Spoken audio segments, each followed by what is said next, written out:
States and local school districts are now assessing the impact from a pause in federal funding for K through 12 education. Billions of dollars are at stake for schools across the country. States were supported or were supposed to receive the money earlier this month.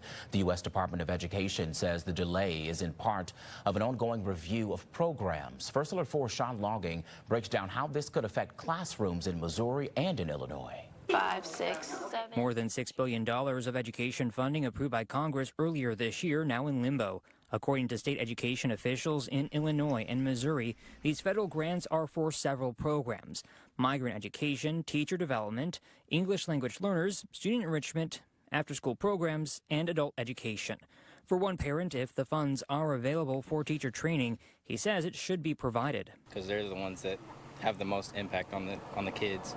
Like when they're not with their parents after school, they're with the teachers 8 hours a day. Reaching out to local school districts, the impact is being assessed and varies. For example, Belleville Public Schools tells First Alert 4, while it receives funding for one of these programs, they don't receive it or qualify for the others. The statement the U.S. Department of Education provided to states says with the new administration, it is reviewing the grant programs and a decision hasn't been made yet. And this is about ensuring taxpayer resources are spent in accordance with the president's priorities and the department's statutory responsibilities. Of the more than $6 billion being withheld, here's how it breaks down for Missouri and Illinois. The Missouri Department of Elementary and Secondary Education says the total is $64.3 million for the Show Me State. And the amount from the Illinois State Board of Education is $218 million, but that number does not include adult education grants. This was actually scrutinized, was reviewed, it was approved.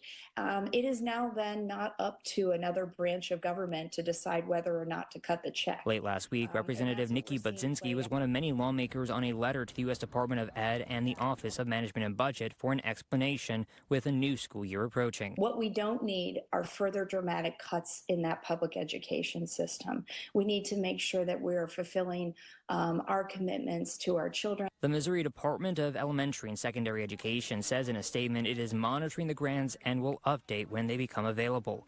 The Illinois State Superintendent says the delay is, quote, disruptive, irresponsible, and damaging to Illinois students. Sean Looking, First Alert 4.